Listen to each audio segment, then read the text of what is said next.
grandfather was a pastor in China. He was imprisoned in China during the Communist Revolution for about 20 years.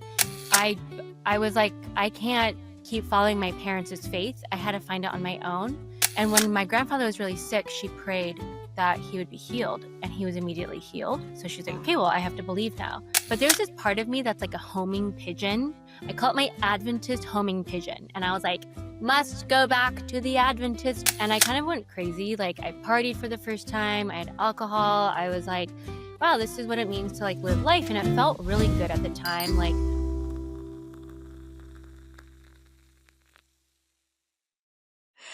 I am here today with my friend Kelly. Do you go by Kelly Lynn or just Kelly? just Kelly. Just Kelly. I love the name, by the way. Thank you. And I'm really excited because for those that are not familiar with us, we are youth and young adult pastors, and we are in a chat group where I have seen her text and talk and all of that, but we have never talked personally. So Yes. this is really exciting. This is a time for us to get to know each other. So yeah, and you listening or watching is just gonna go in a journey with us as we get to know each other. So to start, Yes. Kelly, my new friend, why don't you tell me a little bit about who you are, where you're from, where you raised? Start from like the beginning. Okay. Also, I love that our hangout finally left the group chat. You know, like when you finally make plans and it leaves the group chat, our friendship left the group chat and we are finally meeting. So thank you so much for having me here. Yes. It's so fun to actually meet you. But yeah, good question. So I was born in California, but raised in Seattle, Washington. Mhm. Grew up Adventist my whole life. But I think when you're a kid, you kind of just follow like what your parents' faith is. So my grandfather was a pastor in China, and his name is Pastor David Lin. He was imprisoned in China during the Communist Revolution for about 20 years. And my Oh. grandmother, Clara, had to raise 5 kids on her own, one of them being my father. So my dad and his 4 sisters went through horrible persecution. So when you grow up with that history of like knowing where your family came from in terms of like their faith, it's just these like really faithful people who grew up going against the culture of of like, hey, leave your religion, leave your God. Like, what are you doing? Just try to save face for your family. And they said, no, like we're gonna keep the Sabbath. We are going to stay faithful to our God. When you hear stories like that growing up, you have a very hard time being like, maybe I should question or doubt my faith.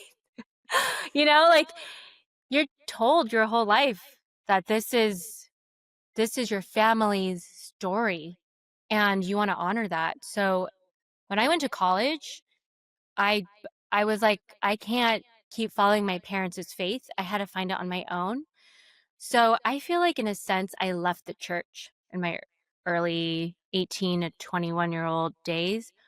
But I didn't like leave it like I stopped going to church. I actually still kept going to church and I still went to like church services. But I basically just would like mentally get checked out. And during that season of life, oh yeah, you have something you No, want no, to say, Chris? no. It's just because you're getting to your teen years already, and this is what I love about this. What a story! Your family being in prison in China. So, but you were already born in United States. When did your Mhm. parents come to the U.S.? My dad got to, so I think in the 80s, my grandfather was finally released from prison and Okay. exonerated by the government. And during that time, that was when China opened its doors back to the Western civilization. So the conference, I think Pacific Union, contacted my grandfather and said, what can we do for you? And Mhm. my grandfather said, I want all my kids to go to college. So my dad was able to go to college at PUC, I think in 1982. It was either 82 or 86. And I can't remember because I'm very bad with numbers. I wanna say It's 82 to giving me 86. bumps. It's like, what a story, and to know that the church reached out to your family and said, "What can we do for you?" It makes me want to cry. This is a Mhm. really good story. We don't always hear this Yeah. kind of stuff. Yeah. So I'm sorry. Go ahead. No, no, you're right, like, I'm so grateful for what the church has done for my family because my grandfather, his story in itself is so unique in that he became an Adventist because of missionaries. He Oh, became Adventist because he was sick and his mom had heard about Jesus, and some missionaries came by and talked to her. And when my grandfather was really sick, she prayed that he would be healed, and he was immediately healed. So she's like, okay, wow. well, I have to believe now. So she kind of, in a Wow. sense, like dedicated my grandfather to pastoral ministry and said, okay, well, you saved my son's life. I'm going to dedicate my son to you. And so my grandfather, from a very young age, knew that he was going to be a pastor, which is very odd, like very odd for a young Chinese boy. And I think my grandparents or my grandpa's parents, my grandfather was a Chinese embassy ambassador Mm. for Canada. Mm. So they were like very high up in the world of like the UN Politics. peacemaking. Yeah, Yes. all that politics stuff. So it was very odd for my grandfather to be like, "Oh yeah, I'm going to go and be a pastor." But because of that faithfulness that my grandmother or my I keep Great messing up. grandmother. My Yeah, great grandmother. great-grandmother, thank Yes. you for following. Yeah, so because of that, he decided to continue into pastoral ministry. And he went to PUC before he went back to China and started the Chinese radio station in And then China. he went to jail. Yes. He went to jail after he had come to PUC. Mhm. Wow, that is amazing. I mean, this story is so great that I think we should do a podcast just on that. But today we're gonna go back to focus on you. It's just because I love this kind of story, and that really I gravitate towards that because for me that is amazing. But let's go back to you. So you were raised like having all of this background, not only Yeah. being a Christian for several generations, but like with faithful, and your family knows what persecution is. and Mhm. and I think that it's completely different from somebody that didn't have that experience. Mm. But then you come to your, did you say it was your teen years that you start questioning? Yeah, it was college years, so I would say, like, College years. 18, yeah, young adult years, Hmm. true young adult years. Because I feel like I'm still a young adult, but now I'm in my 30s, so uh, I feel i like I am almost 50s, you and do I'm not look like still, it thank you, at but all. You are literally fooling all of us. You do not look anywhere close to that. yeah, I am going to be 50 next February. So yes, Wow. yes, I am almost 50, but in I my wanna look heart like you. I am absolutely a young adult and a rebellious one. A rebellious one. I love Yes. it. But okay, so your young adult years, you felt like you were in church, but you were not really in church. Mhm. Yes. So, very very well said. I feel like, if anything, I finally had my teenage rebellious years, but it was in college. And I think because I was so sheltered as a young person that I was finally able to taste freedom. And I kind of went crazy. Like, I partied for the first time, I had alcohol. I was like, wow, this is what it means to like live life. And it felt really good at the time. Like, it felt very freeing at the time. But as cliche as it sounded, I found myself eventually being like, I'm exhausted. My soul is exhausted. And I know I need God back in my life, but I didn't know how to go back into the church because it felt like the Adventist church didn't have space for me. Hmm. So I actually went to Sunday church when I did go back into Oh, church. My really? brother encouraged me to go to, I don't know if you know who Pastor Judah Smith is, but he is the I pastor. think I saw him like in the TikTok. He's a a big famous pastor, right? Yeah, he's Okay. Justin Bieber's pastor, or like Oh, Justin okay. Bieber has multiple pastors. That was one of them. Got it. So he had Judah Smith was he's now the main leader for Church Home, but at the time it was called City Church. Got it. So I went to City Church. They had like 10 campuses. I went to the one at University of Washington because that's where I went to school, and they had like this was the first time, Chris, I've ever heard the gospel in my Mm, life. Okay? mm, Growing up Adventist, you learn about the Sabbath, you learn about Daniel and Revelation, you learn about like the rules and the law, but I had never heard of the gospel. And mm. the first time I went to Sunday church, I learned what the gospel actually said, that God Wow. loves me, that God sees me, that even though no matter how bad I have been, no matter how many parties I've gone to, how many shots I've taken, how many crazy things I have done against God, He still wants to be a part of my life, that His grace is even greater than my sins. I have never heard of a gospel message like that. And I said, Isn't that why crazy? have we never taught this? Why? Yeah, and And go ahead. no, sorry, I did not mean to interrupt you. No, I But think I to interrupted me, you. yeah. But I think it was just such a life-changing part of my spiritual walk that I would meet God outside of the Adventist church, that I would meet it at a Sunday church, and that I actually experienced what worship was like. And what I mean by that is growing up, I grew up with like hymnals and like lists, like singing hymnals, and those are beautiful. But to me, I felt like I was kind of dying inside and it was very monotonous and it's very like like the rhythms are just very It wasn't predictable. connecting with you. It wasn't connecting with me. I just memorized it and it was kind of my parents' faith. When I went to Sunday church, they had beautiful music, like modern Christian contemporary music with drums, okay? Crazy stuff. And for the first time ever, I could experience and feel God. And I remember like tears would go down my face because I could actually taste and feel God. And I was like, this is what heaven is like. So I actually went to Sunday church for probably a good like one full, maybe 2 full years and getting plugged into the community, doing a small group. Like I loved it. But there's this part of me that's like a homing pigeon. I call it my Adventist homing pigeon. And I was like, must go back to the Adventist church. Before you go back, I just find it incredible, and I think it's very important for us to take a moment to just look at this point because there is a lot of people out there that doesn't understand what you said. For the first time, I found the gospel. For the first time, I felt heard and seen. And you're like, it doesn't matter how much I have done things that are less than what God wants for me.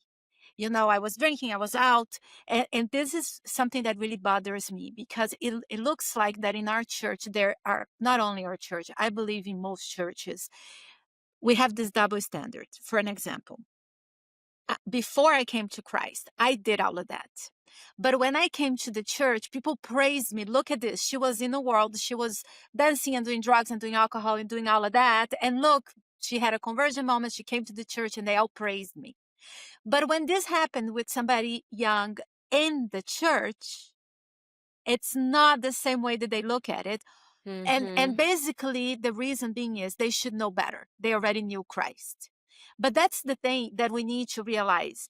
Because somebody's raised in the church, it doesn't mean that they really know Christ. And what you just described is exactly what happens. You have an Mm-hmm. amazing background story from parents and grandparents and great grandparents that were faithful to God. But still, we have to understand that every person is an individual separated from the rest of the story. And even though you're raised in there, that didn't connect with you until later. Yeah. So well said. And what's crazy is that what you just described is the exact reason why I went to Sunday church and didn't go to Adventist church right away. Exactly. Because right, like they're like, you've been growing up in this church, like why didn't you know any better? We all see what you've been posting on social media and oh my lands, you must not have God in your life anymore. Right? So I think we have to have hold this space for young people to explore, to mess up, to make mistakes, to fall, and to then walk with them. And I think that's what I was really missing is having a mentor that could walk with me and ask me, and a Mentor. community, right? Like, Yes, the yes. reason why I actually kind of fell away a couple times. So, like, I would try to go back to church, and then I couldn't do it because I would just be too tempted to go back and party. But the one time I finally did, because I think it's like a learning curve, right? Like, you're so used to going out with your friends and, like, saying yes to birthday parties and just going out, and it's tempting to wanna be included to all your friends. So for a while, it was hard for me to leave that lifestyle, but eventually I had a really good community of friends that would ask me how I'm doing, that would hang out with me on Fridays and Saturdays, check in with me, ask about my spiritual walk. That was when things changed. Mm. When I had a community around me that was like, "Hey, are you coming to Bible study? Are you coming to church today?" And like, a personal invitation is so much more impactful than just holding an expectation for someone And and being like, "You should know better." isn't it incredible how God meets you exactly where you are? For people Mhm. that are going to be watching this, especially for people that believes in the 7-day Sabbath, they're going to be very upset. Like, but come on, did you meet Christ in a church that meets in the wrong day? This is what we all need to understand. God meets us where we are. And God Yeah. saw that for you at that moment, you had all of this anxiety. Well, I'm putting words in your mouth, but the idea that I have is you had this anxiety, you were concerned, you felt guilty because you have left, and you felt they were going to judge you, they were not going to accept you. So, and God met you where you were, brought you to like a middle way. It wasn't the world, it was a church, but it wasn't the church that you belonged before. But he met you where you are because that's what you needed at that time. And then now you're describing that you made a community. The community was where? At the Sunday church? Yes. But also, on top of my Sunday church, I also had friends that I was starting to make in the Adventist church as well. And it doesn't matter if it was in a Sunday church or not. The point is, Yeah. these were people that were believers of Christ, that Mhm. started to substitute that time and that energy that you put to be outside, and now transitioning to come inside, and coming back to Christ, to the church. And that is beautiful. I love that. Yeah. Okay, so now let's go back. What was the Wait, shift wait. that Can I go add ahead, go one ahead, go more ahead. thing? I'm so sorry. No, go When you were ahead. talking about, like, God meets you where you are, it Mhm. just reminded me also of, so I lived this crazy lifestyle for quite a while, like a few years. And at the time I was working at a restaurant, and at the restaurant, all of my friends knew that I wanted to go back to church, but I was still partying with them. And eventually I would stop partying with them, but I would still hang out with them, like go out to eat with them and stuff like that. But I would still go to church. So one day after my party phase, but I'm still friends with all of my coworkers at the restaurant, one of the girls comes up to me and she's like, "Hey, Kelly, I have a really weird question." I was like, "Oh, yeah, what's up?" She's like, "I've been asking all our friends and they don't have an answer for this, but I just keep waking up with this hole in my heart and I don't know what it is, but I think it's God. Is that crazy?" And I was like, "Friend, that is not crazy. That is 100% God." And she met God at a restaurant, right? Like, we worked at a restaurant. She met God at a restaurant. In fact, she met God probably at the bars with me because that's how we knew each other. And yet, that was where she met God because that's where God met her. And through that conversation, I planted the seed of just guiding her through scripture. We did Bible studies together. She grew up Catholic, so different background, but she was just curious. She just wanted to know who God was. And I was like, "Yes, let's get you to church. Let's get you to." So it was really fun to be able to see how God needed me in that space, in that season of life, even if it was just reaching one person, and knowing how much of an impact that made on her, knowing how much I had gone through too, and being like, "Wow, God, like, you care about every single person, and who I am in this season is exactly who you need me to be." We have to stop putting God in this little box and say people Yeah. will only find God when you walk into a church building. And Mhm. absolutely not, because if we look at the church at Acts, okay, they the meeting on the Sabbath was just one part of the church community. They Yeah. were doing life was church, in the Yeah. sense of every day was church.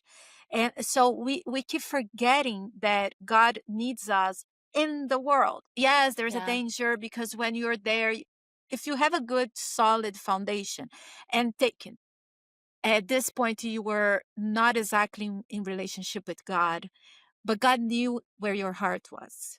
Mhm. God knew that he was going to work with you at some point, and you did open up your heart when the time came.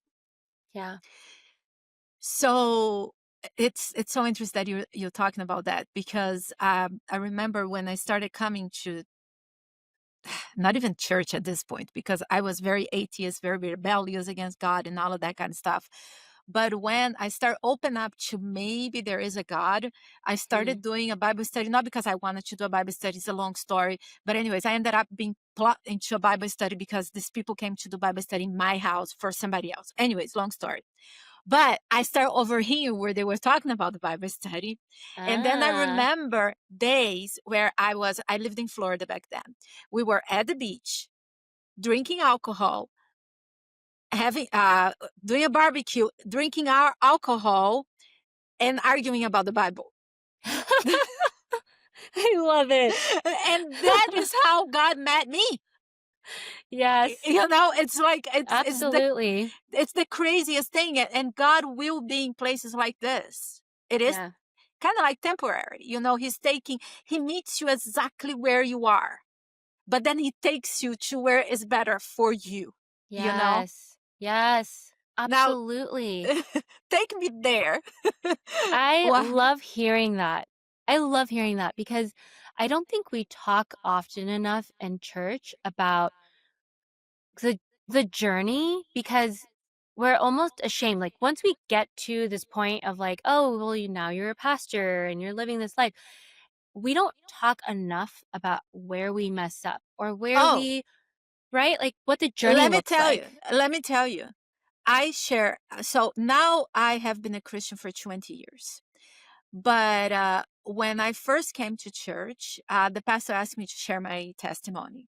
I shared my testimony once, Hmm. and the young people were very open.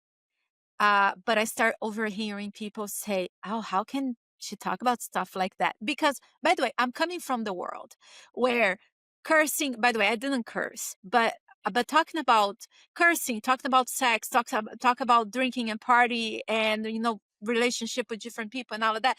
That's very normal. So I honestly Hmm. don't remember how I gave my testimony back then, but my first time sharing my testimony, I realized how not safe that was, and I never shared again. Wow. Never Wow. shared again. It was 20 years later. Now, about 2 years ago, when I got this position that now I work with young adults, and I realized that, yes, maybe for the older generation, it's not safe because they Mm. still are very judgmental, and they start questioning, how can she be a pastor? Uh, but Wow. I am working with the younger generation. Hmm. For them, this is the kind of thing that will help them, Yes. break the barriers to look at us and say, oh, she's not perfect. And there's Yeah. hope. If there was hope for her, maybe there's hope for me, you know? Yes. So after basically 18 years, I finally wrote a book with my story. But still to Wow. this day, I go to places. At first, I like to share my testimony a little bit just to connect with the young people. And Hmm. there's not a time that I don't feel self conscious, Wow. because I know how, unfortunately, as much as Christians say they believe in the transformation and it's good to share testimony and all of that, deep inside it's almost like, now I know this about you. Wow. You know what? That's actually so wild. But I do have to say, Chris, like you are a you are such a beacon of light for so many young people. No, I'm serious. This is This is me truly because when you say I used to do all those things too, it literally makes me feel safe to be like, okay, I feel Oh, comfortable sharing mm. my life with you. So you didn't know Because about my past. I don't know how much you know about me. So you didn't know about that. no, Mm. yeah. Oh, So I there's a don't lot more. I love it. But that's the thing, like I love knowing these things about leaders in my church because that's the person I'm going to be looking up to say, wow, one day I can be like her. If someone like me, like a little peasant girl like me, can look up to someone who has made it this far. And I think also because of you're in a different generation than I am, you don't look like it whatsoever, but you are a generation ahead of me. And I feel like that generation had to pave the way. You had to pave the way for women in ministry, for minorities in ministry, for young people who did not stay the straight and narrow and still went into pastoral ministry. That in itself is courageous. And that is crazy because only God can do something like that. Yes. Humans, why would we choose this? Why would we choose to be pastors in a space where more men are dominated, more white men, which is not a bad thing because I married a white man. I love my white man. But I'm just saying, like, the environment for us as women in ministry is It's insane. not normal. And let me tell you, Only God it, can do that. yes, let me tell you, you're saying like, oh, I feel like the peasant or like this little child that I feel the same This way. little pea in I the feel the sea. same way. I feel the same way. It's like, yes, I'm older than you, but as far as ministry goes, I have been in ministry for only 6 years. Hmm. And it's so much that I feel completely like I have, you know, I wish I every day it's like I'm not fit for this. I don't know what Hmm. I'm doing. But then as I start talking to other people, it feels like everybody's in the same boat. I don't think there's Yeah. anybody that, oh, I got it. I have reached, Yes. well, some people do feel that way. And I think those that Wild. feel, those that I feel want that way. whatever they're having, I would like that as well. Maybe it's a special protein shake. I would love that. But I think if anything, ministry is an ocean. And some days you feel like you're drowning, and some days you feel like you're floating with the waves. Yes, yes, I And it agree. changes every day, I I agree. every So hour, sometime. yes. So now that we came to the point where you are back in the church, um, I don't know if we're jumping too far now, Oh, but no. Yeah, I'll did did, continue. did you finish with how was the transition from the Sunday church to going back to the Adventist church? Yeah. I would say it wasn't a difficult transition because but I pretty much wrestled with all of my inner decisions while I was in Sunday church, where it was a safe space for me, where it was a place where I could kind of explore my doubts. So when I came back into the Adventist church, it wasn't like crazy. If anything, it was easy for me because I knew the language of Adventist. I already knew, I grew up in it. So it was pretty easy for me to So transition into so that. God allowed that period of transition, a place that you were safe, so then you were Yeah. able to come back to the Adventist church. Yeah. I would say that is a very good statement. But what's interesting is that I started getting involved with campus ministries. So I went to Mm. University of Washington, and there was a public campus ministry that was starting with my friend Grace, and she was going to Green Lake SDA Church up in Seattle, and the associate pastor at the time was Andreas Bakai. I don't know if you've met him. He's now at Walla Walla University, the senior pastor. Amazing guy. It's so funny that people start telling me names of people and stuff like that, and they probably think that I am an alien. What happens is I became Adventist in a Brazilian church in You are Florida. not an alien. No, but yes, it's because I never heard of anybody. You know, it That's has to. okay. No, but I what happens is I came to Christ in a Brazilian church in Florida. Okay, because it's a Brazilian church, they would invite speakers from Brazil. So I got to know some speakers from mm, Brazil, but I don't know Adventism in Brazil that much because I wasn't there. And Yeah, that makes sense. I got to know none of the Americans because I was in a Brazilian church. Then when I Totally makes started, sense. yeah, then when I started going to university, I did my undergrad and then I did seminary. I started meeting a lot of people. And it's Mm. been 10 years now between all of the studies and all of that. But it's different when you're raised in a denomination and you know everybody. So there's a lot of people that I know, but there's a lot of people that I don't know. And I think, especially in the West Coast, I know even less.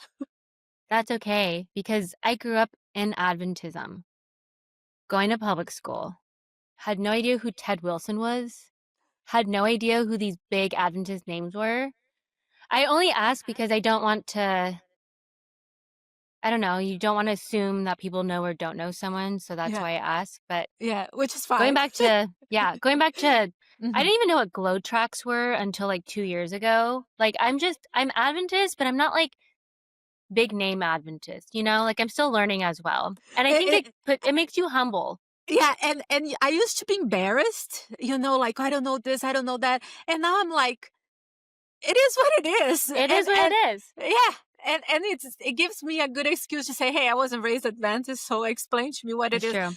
But I was raised Adventist and I still don't know these things, so you're good. everything I'm learning as I go. Yeah. Everything, including the like being a pastor, the system, how the administration works, and conference and unions and all of that kind of stuff. I'm learning everything.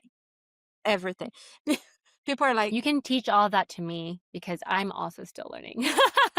so we're gonna learn together. We're But gonna go learn on. together. Yeah, go on. We Yes. deviated a little So, here. yes, I love Campus our ministry. little tangents. Yes. Yeah, so Pastor Andreas would come on campus and he would do Bible studies. So my friend Grace would invite me and we would do Bible studies together and it grew from like 3, 4 people to like 8 to 10 people. At one point, it grew to like maybe 20 people, but not consistently. And for a public campus, that's pretty big. Granted, we had 40,000 people on campus, but like 10 Adventists, that's pretty good. So as we're doing this, Pastor Andreas would ask me, can you lead our group? And I'm like, Andreas, do you know what I've done in my past? I can't be a leader in the church. What are you talking about? Pick anyone else. Pick Grace. She's awesome. And I just really did not find it appropriate for me to lead because I was like, I'm still learning. I'm still a baby Christian. This is probably like 2013. So 12 years ago. And I was like very against the idea of becoming a leader. Well, I naturally just love to talk, to bring people together. I've always been that person. No matter what scenario I'm in, I'm always making friends, connecting with people. So I think that was like the idea that he was trying to get across. Like, Kelly, God can use anyone and you have natural leadership abilities. Think about it, pray about it, but I chose you for a reason. So I had to kind of like let go of this idea that I am a bad person because of my past. And it kind of reminds me of the story of the woman at the well. The story of the woman at the well is that she was defined a lot by her past and her failures, which a lot of them weren't even her fault, right? Because, like, in biblical times, women did not have a choice in marriage or divorce. And so she's now being defined by her relationship status that she had no power over. And she was living with someone because it was most likely a survival based relationship, because if you weren't married, you had no status in society.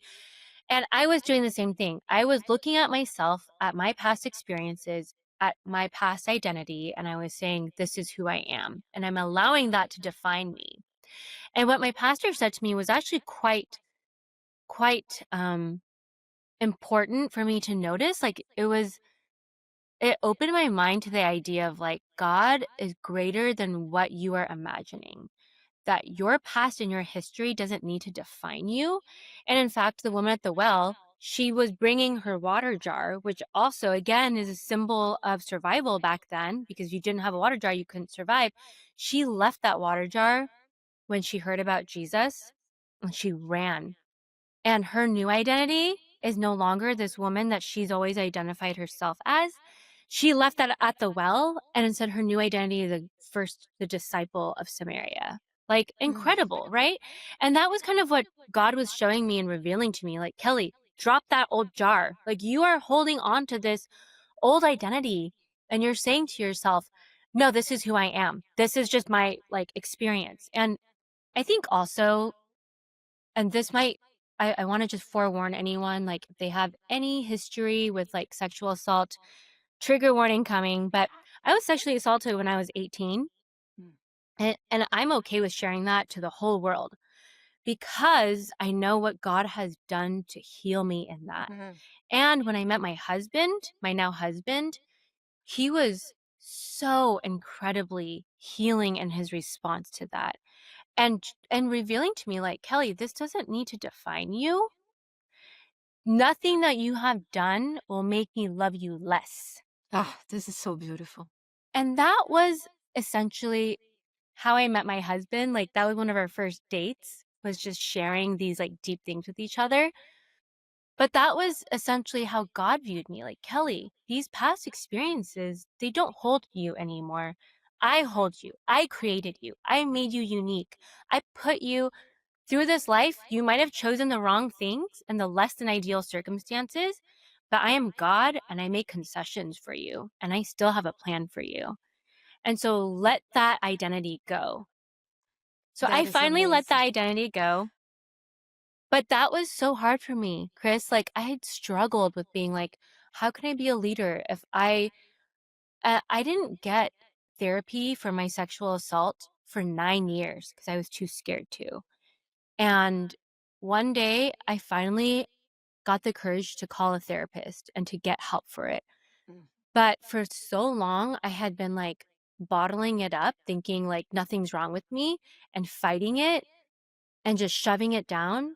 And finally, when it was time for me to like allow myself to be healed, God opened those doors for me, not only in my personal life, but also with my ministry. So I began to do public campus ministries. I was also involved at my church, and that church is called Volunteer Park Church. It's in Seattle. And I was asked to be an elder there. I was 28 years old, and I was like, I don't deserve to be an elder, first of all. First of all, I did the same exact thing. I let that old water jar, and it comes back and it haunts us. Yes. And I let that old water jar come back to me and be like, nope, you can't do it because you've done X, Y, and Z. You've been sexually assaulted. Your purity has been taken from you. So that's going to define you as well. And I would associate like my virginity with my purity. That was again also something that I had to wrestle with and understand like God is purity. Go to God for purity. He will cleanse you of everything, but don't let humans define you by that. And I had to like really deconstruct my past beliefs of purity culture, of who God was and what his grace was, like what it truly meant. So when I was asked to be ordained as an elder, again, had to process that. And it made me just realize, like, wow, this is probably the most significant thing that has happened to me of knowing where I used to be, the woman at the well, and now having the confidence to go into the streets of Seattle, into the streets of my church, and share my story and say, look at my life. You guys all know it. Look at my life. Come and meet the one who has told me everything that I have ever done. Where I used to have shame, now I'm carrying confidence of God. I'm allowing that to define me. So, all this to say, in 2015, I was like, I'm kind of jumping around in my story because in 2015, I was still helping with public campus ministries. I wasn't an elder yet. But I decided I'm going to pursue ministry. I'm going to go into ministry. I love this so much. I love campus ministries. I want to do something like this for the rest of my life. But in 2015, the GC voted against women's ordination. And I said, just kidding. This is a sign from God. I should not be a pastor. Like, they don't want me in the Adventist church. So I decided in that moment, I'm Can you going to do put what. Can you put a pin on that one and we come back because you said Yes. such amazing things Yes. on Put a the part pin, we'll before. bookmark it. We'll bookmark Bookmark it. 2015, the ordination, that's the bookmark. Let's go Okay. back a little bit because you Okay. made you made me want to cry a little bit because oh, there's so much that it relates to my story. Hmm. First, I have a situation happened to me similar to yours, but it's so amazing what God did to your life because it takes sometimes 20, 30 years, sometimes a lifetime, and you never get healed for something like that. I Hmm. do believe that God also gave me my husband, somebody that loved me, knowing everything that I did, just like you mentioned. God gave me my husband as well to help me the healing process. And I think it was just a little, how can I say, like a little token for me to understand God's love Hmm. because I couldn't love myself. Because it wasn't just one thing is for you to be sexually assaulted. The other thing is, besides sexual assault, it's that I chose to have relationships with several men. So it's not only something that was done to you, but something that I did to myself. So you never Mhm. feel that you're deserving of any of that. I never Mhm. felt that I had any value. And God gave me my husband. I believe that my husband was a gift from God because Yes. the way that this man just accepted me, knowing everything that I did, Yes. ah, but the purity culture, and let me make it clear here, especially because we both work with young people. I do believe that the best thing to do is to save yourself for marriage. That's going to save you trauma. That's going to save you from feeling used. That's going to save you from so much heartache. But my Yeah. problem is when we put our value in our virginity. Yeah. And people don't even realize that. Even for people that they do save themselves for marriage, they hear the entire life that sex is wrong, sex is wrong, sex is wrong. Oh, but we tell them that sex is wrong outside of marriage. In marriage is okay. No, no. You have to understand the conditioning that we go through to believe Mm. that sex is something negative and wrong. And then you get married. So yesterday was not okay. Today is okay. There's a button that you push. And all of a sudden, oh, sex is great. No, it's not. There's a lot of people that put their values in their value in their virginity Hmm. that have serious marital problems because of it, Yeah. because they feel like they actually Christians, and even in our church they still see that even in a marriage something dirty about sex. They don't Hmm. understand that is a gift from God. So there's a Hmm. lot that we need to unpack and teach. We need to talk more about sex with our young people. They Yeah. need to see that sex is a gift from God and not this Yeah. dirty thing that we just do behind closed doors and nobody knows about it. But Right. we all wanted to do. We all have pleasure. But it's wrong. It's bad. We don't even Mm. realize how much we affect our young people with Yeah. that. It's so true. I think I didn't fully understand the weight of marriage and the weight of, like, understanding to wait to have sex until marriage, until I got married. Like, I just didn't understand it because it's true. What you said is so true. The ideal that God created us is to wait until marriage because it's a tool. Sex is a tool. You can use it for good, you can use it for bad. And I think that's a difference that, like, I didn't fully understand. I have only known sex to be used as a bad tool. I have known it to harm, to use, to manipulate people and relationships. And it wasn't until I met my amazing, perfect husband, just like you said, like someone who knows all that you have done and yet is still obsessed with you and falls deeper in love with you and makes you feel like you're safe to be a kid again. Like I had never experienced that until I met my husband. And each day, like our love just continues to grow for each other. But I think I just didn't fully understand the weight of how important it was to wait until marriage to have sex. But if you have had sex, it's still okay because God creates concessions. He can still heal, He can still redeem you. And there's nothing that God can't do to redeem you and to give you identity and to help you understand like sex is a tool. The tool that is being used for is intimacy. So, how do you grow intimately with someone first before having sex? Some Hmm. people just want to immediately go into that intimacy and they use it, and the tool is a little bit too much, right? It's like Yeah. if you were to tell a kid, like, how, I don't know, I'm gonna And use you can, something super random, like how electronics work. Kids are not gonna understand that. It's too much information. And I think that's what we do with intimacy. We want to be intimate with someone, so we just wanna jump the gun and just get intimate with them. So it can be used as a tool. but you Sorry, know what? I know you're, like, dying to talk. Go ahead. No, between the two of us, we're gonna be competing. It's and sometimes you can have sex and not have intimacy. Yes. And this is something that it took me a long time to understand the difference between sex and intimacy. And today Mm, that I have this relationship with intimacy, it's so mm, beautiful. That's why, yes, I do recommend wait for you to get married.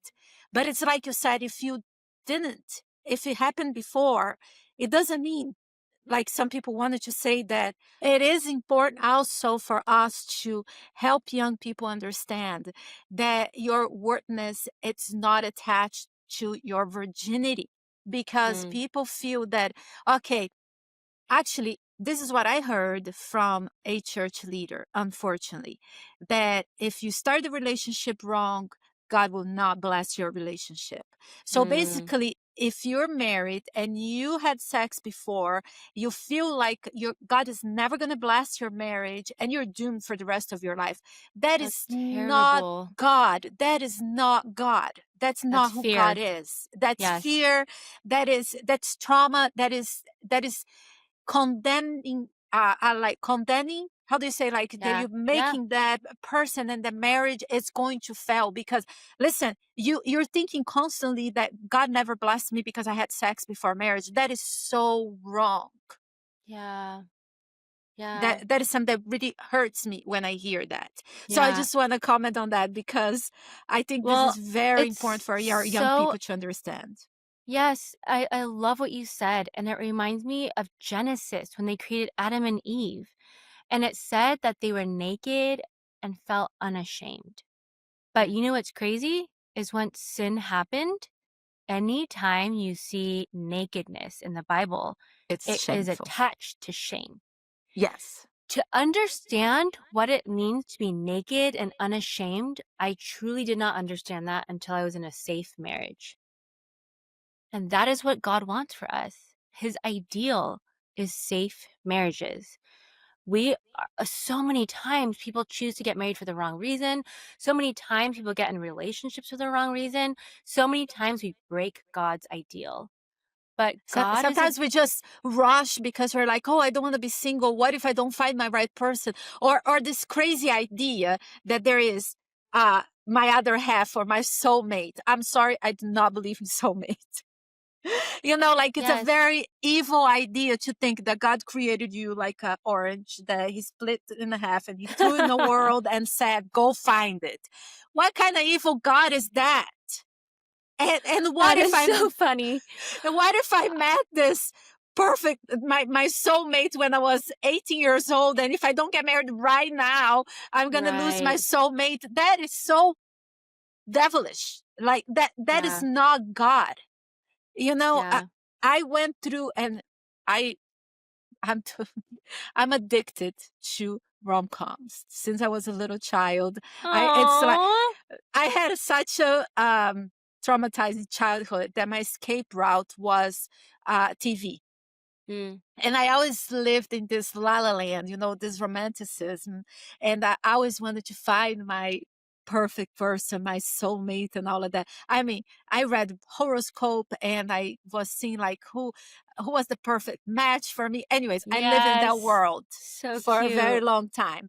Now that I know God, I'm like, I know that this is not who God is. Mm. I thought I found the love of my life like 100 times in my life. And now Mm. that I found my husband, by the way, my husband if I would say, "Oh, what is your type? What is your ideal man?" I would not have chosen my husband Wow. because he's just wasn't the person that I thought I liked, Mhm. but it's exactly the person that God knew was the best for me. Mm. Isn't that amazing? So it wasn't like the ideal type soulmate type of thing. It was somebody that God brought for me and helped our love grow towards each other. That's beautiful. I love that.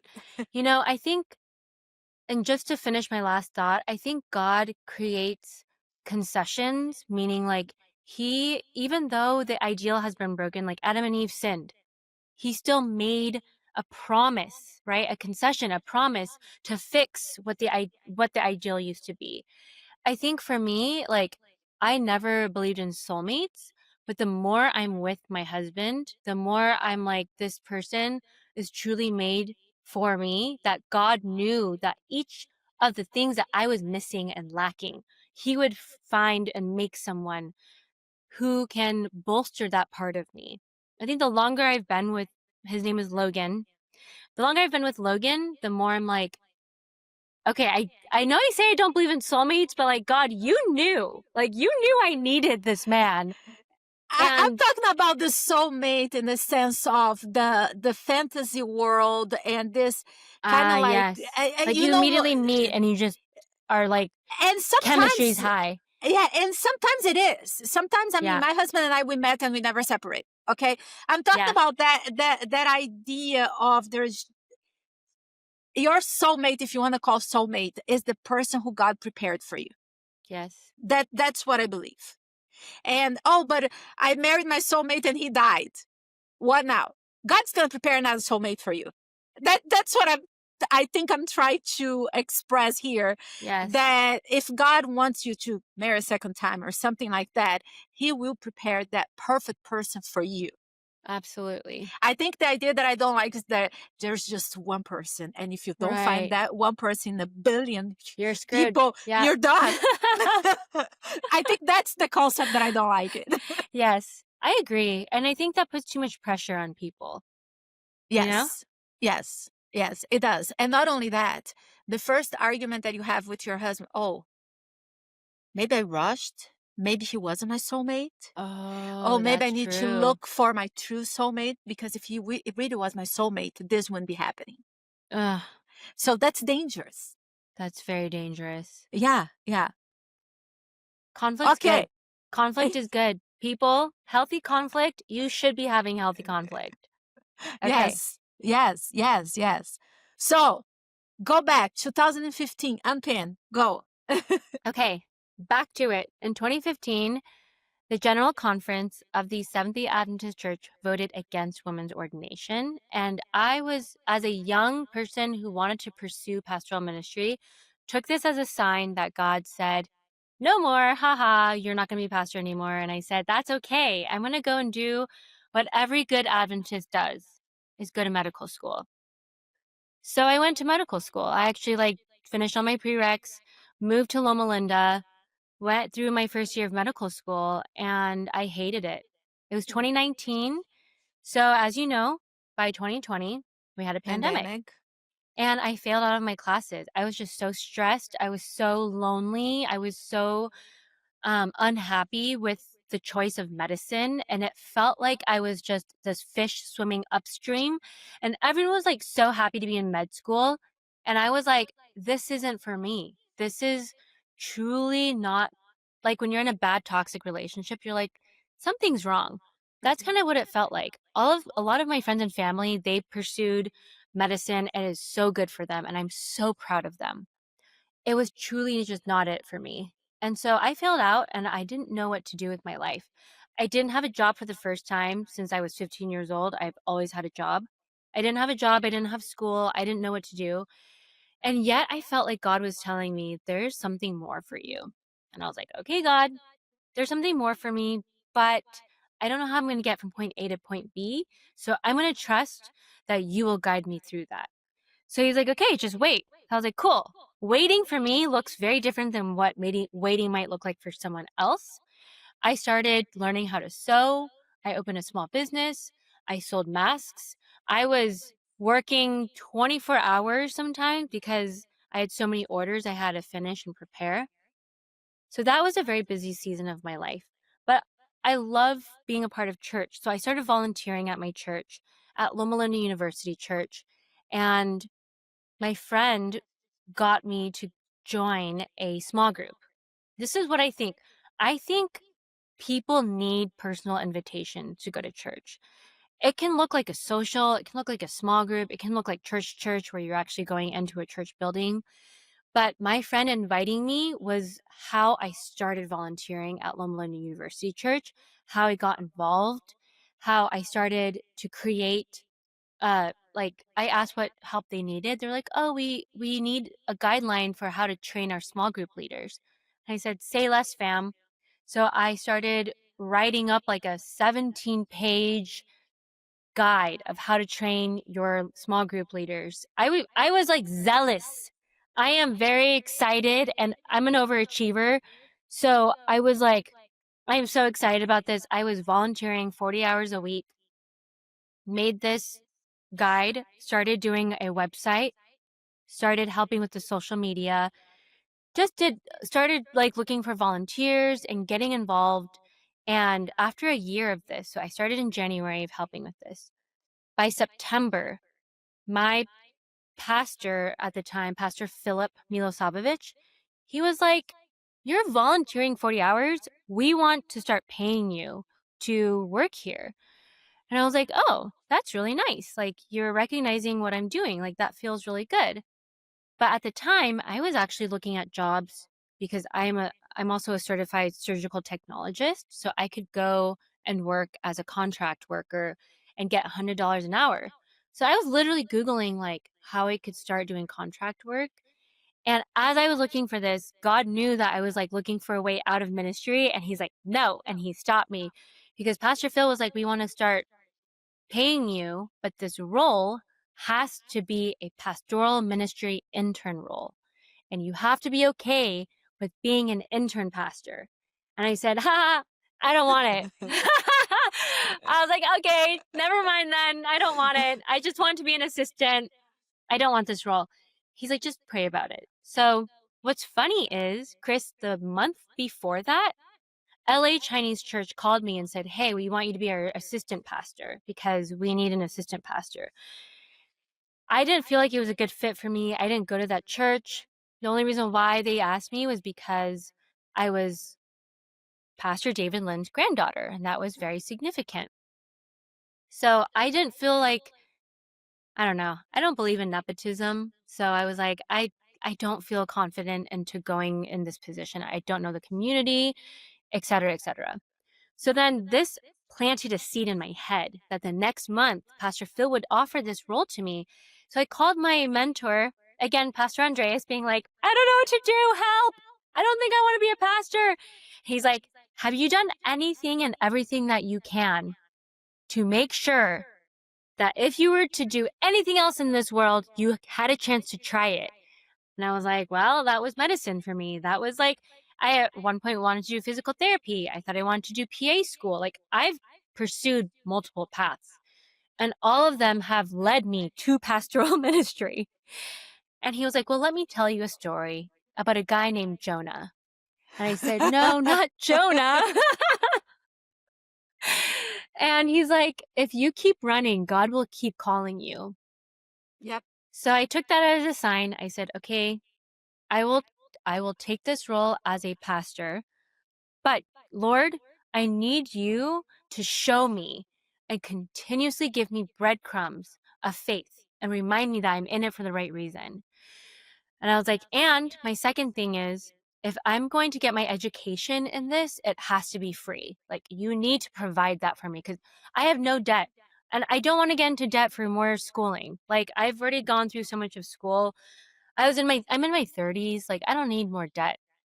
And now I am pursuing pastoral ministry through Andrews University. My education is being paid for. Praise God. Like, the doors just have continued to open.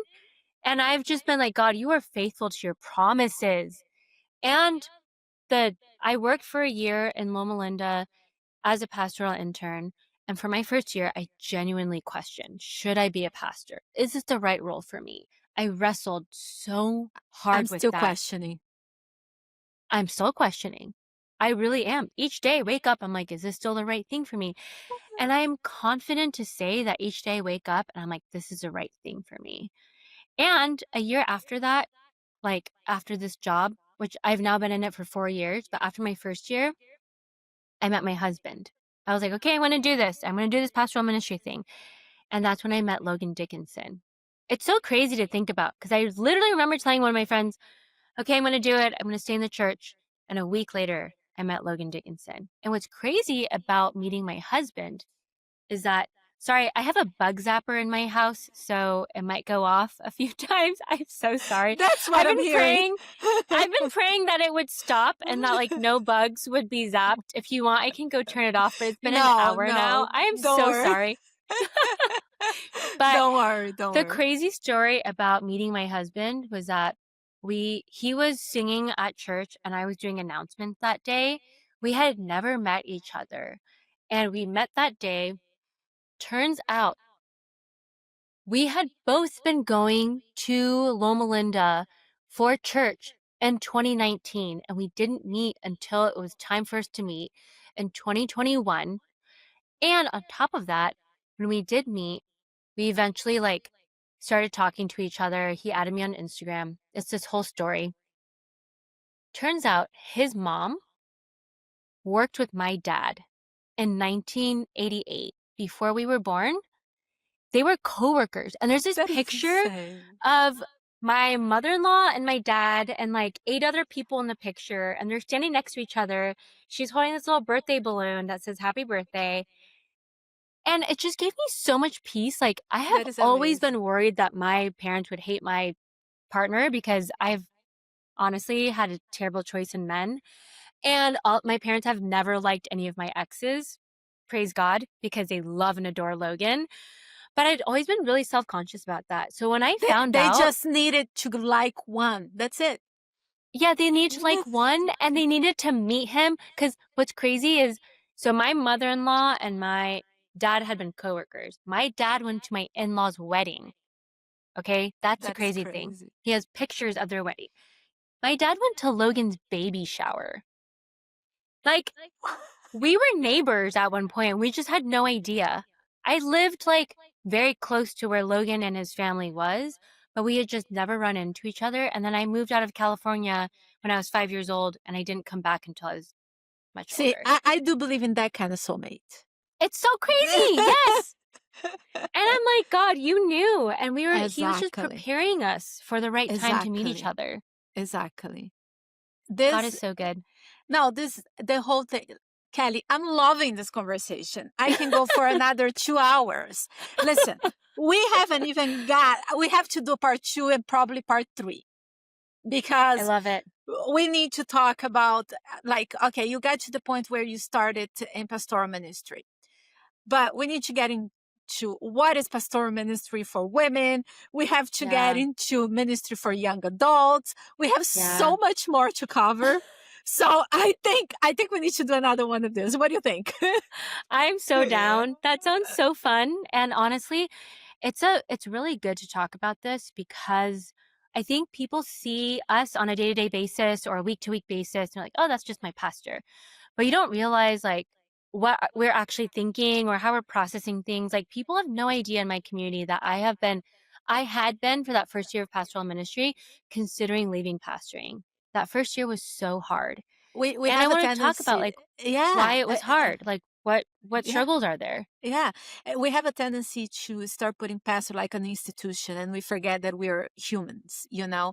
And Mhm. yes, kind of like what we were talking at the beginning, we have to acknowledge the fact that for the older generation, they don't appreciate knowing all of the details. But for Yeah. our audience, because we work with young people, for them that is important. Yeah. Well, and it honestly, I don't care if older people don't like it because it is a way for me to show my testimony and how God is so good. God is so faithful. Like, if you Yes. told 18-year-old Kelly where she would be today, she'd be like, there ain't no way. Like, she Oh, was out partying with tiny mini skirts and like taking shots and like being wild, right? Like, yes, yes, my story yes. is a testament of how powerful God is. And that is why I want to share it, because I am weak. I am a human. I will mess up over and over and over again.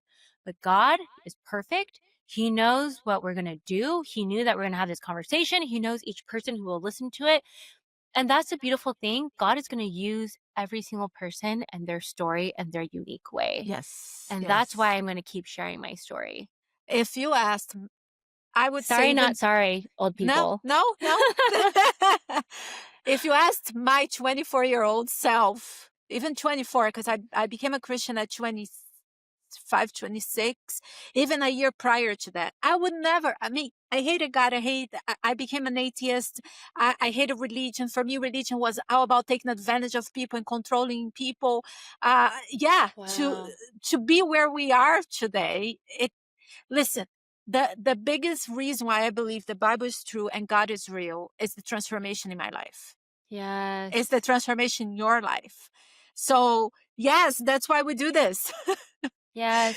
Kelly, I'm going to So stop well said. today just because it's been an hour already. And I think we need to rest our minds, but we're going to set up an appointment for another time because we Yes. need to do part two to get into the other details. Thank you And go so into much. so much of what it means to be a Christian today. Because I think that's another Yes, hot topic too. But thank you very. so much for having me. This was No, so I loved fun. it. This is so much fun. I love it. And yes, let's do I'll this see you again. again soon. Yes. Yes, see you again soon. Thank you. Thank you.